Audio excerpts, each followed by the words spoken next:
গুরুত্বপূর্ণ ডিসকাশন করতে চাই।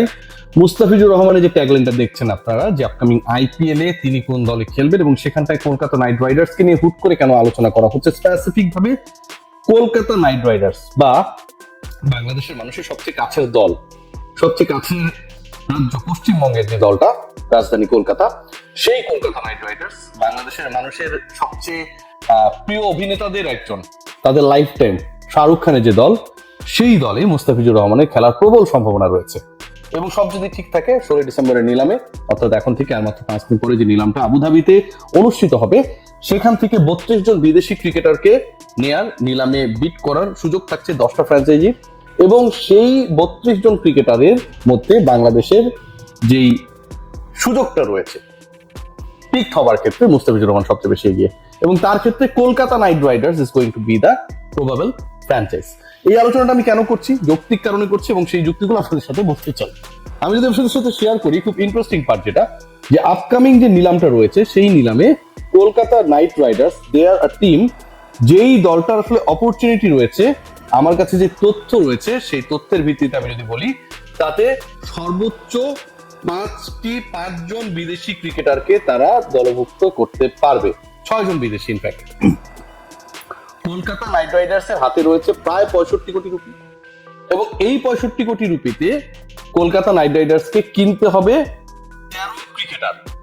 13 জন ক্রিকেটার কলকাতা নাইট রাইডার্স কে কিনতে হবে, এবং এই 64.30 কোটি রুপির মধ্যে 13 ক্রিকেটারের মধ্যে 50% তাদেরকে বিদেশি কোটার ক্রিকেটার কিনে সেটা ফিল আপ করতে হবে।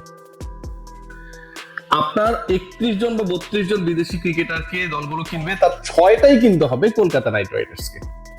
এখন যখন এরকম একটা দল যারা 6 জন ক্রিকেটার কিনবে বিদেশি ক্যাটাগরি থেকে, কিনতেই হবে, এবং তার হাতে টাকাও রয়েছে, এবং তার হাতে মুস্তাফিজের মতো একজন ক্রিকেটার রয়েছে যাকে পিক করা সম্ভব, শুধুমাত্র মুস্তাফিজ পিক হলে বা তাকে কেনা হলে ওই পার্টিকুলার ফ্র্যাঞ্চাইজির তার ঘরের মাঠ থ্রুআউট দ্য আইপিএল কিংবা পারফরমেন্স বেসিসে মুস্তাফিজ এই মুহূর্তে যে অবস্থায় রয়েছে সেই জায়গা থেকে কনফিডেন্স যোগাবে, বাট এমন না, এর বাইরে একটা বিশাল ফ্যান বেস কলকাতা কেন্দ্রিক হয়ে যাবে, বাংলাদেশের প্রায় একটা বড় অংশ দেশে বিদেশে।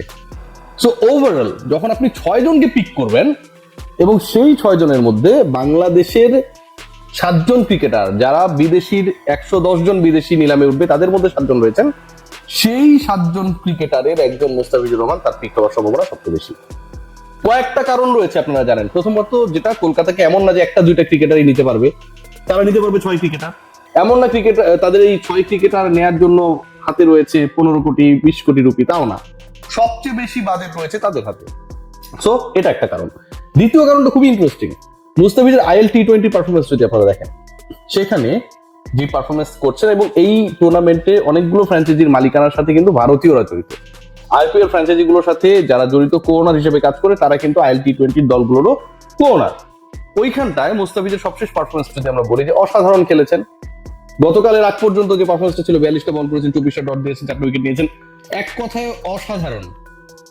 মুস্তাফিজের এই বছরের পারফরমেন্স যদি দেখা হয়, বাংলাদেশ ন্যাশনাল টিমের হয়ে দারুণ পারফর্ম করেছেন, এবং অনেক ক্ষেত্রেই মুস্তাফিজ আনলাকি থেকেছেন, তিনি পারফর্ম করার পরেও বাংলাদেশ জিততে পারেনি ব্যাটারদের ব্যর্থতার কারণে।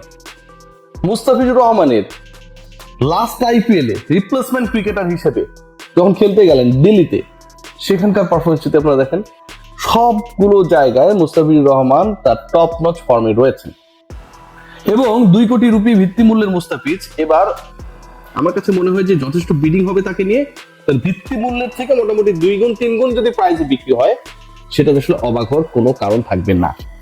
কলকাতা নাইট রাইডার্সের সেই জায়গা রয়েছে, অর্থ রয়েছে, প্লেসেস রয়েছে, এবং ইডেন গার্ডেন্স এর উইকেটে মুস্তাফিজুর রহমান যে কোনো দলের জন্য বিধ্বংসী হতে পারে। 50% অ্যাটলিস্ট ম্যাচেস কলকাতার ইডেন গার্ডেন্সে হবে, যেহেতু হোম টিম তারা। সো ওই জায়গা থেকে Mustafiz is going to be the very crucial pick for Kolkata Knight Riders in the upcoming IPL mini auction. দ্বিতীয় একজন ক্রিকেটার রয়েছেন, তার ক্ষেত্রেও আমার কাছে মনে হয় যে একটা বড় ধরনের আকর্ষণ তৈরি হতে পারে। এই আলোচনাটা আমি কেন করছি? এই আলোচনাটা করার পেছনে রয়েছে, আমরা এই ক্রিকেটারকে নিয়ে আসলে কোনো ধরনের কি বলবো যে খুব বেশি এক্সপেকটেশনস করি নাই। ক্রিকেটারের নাম হচ্ছে রাকিবুল হাসান, বাঁহাতি অর্থোডক্স। যেই 7 জন ক্রিকেটার নিলামে রয়েছেন, তাদের মধ্যে 5 জন পেসার, 2 জন স্পিনার বাংলাদেশের। রাকিবুল এখানটায় থাকবে, কি এক্সপেক্ট করেছিল? আচ্ছা ধরেন থাকলো, 1390 জন ক্রিকেটার রেজিস্ট্রেশন করেছে, রাকিবুলও করেছে, মানলাম এই পর্যন্ত ঠিক আছে। কিন্তু এই সংখ্যাটা যখন মাইনাস হয়ে গেল, মাইনাস হয়ে আসলো হচ্ছে 350-এ, খেয়াল করে দেখবেন 1390 থেকে 350 মানে 1040 জন ক্রিকেটার বাদ পড়ে গেছে, 1040 জন ক্রিকেটার এলিমিনেটেড হয়ে গেছে। কিন্তু ওই 1040-এর মধ্যে it's a huge number, Rakibul বাদ পড়েন নাই। 30 লাখ রুপিস ভিত্তিমূল্যের রাকিবুলকে রেখে দেওয়া হয়েছে। কেন? বাংলাদেশের ক্রিকেটার এই কারণে? ডেফিনেটলি না। যে ক্রিকেটারদেরকে রাখা হয়েছে, এই রাখার পেছনে দুইটা বডির অ্যাক্টিভ ডিসিশন কম্বাইনলি কাজ করেছে। একটা হচ্ছে আইপিএল গভর্নিং বডি, আর একটা হচ্ছে ফ্র্যাঞ্চাইজি ওনারশিপে যারা রয়েছেন তাদের চয়েসটা কি। রাকিবুলের সবশেষ এশিয়া কাপে, emerging Asia cup, rising stars Asia cup, যেভাবে বলি না কেন, পারফরমেন্স ব্যাটে বলে জাস্ট ট্রেমেন্ডাস।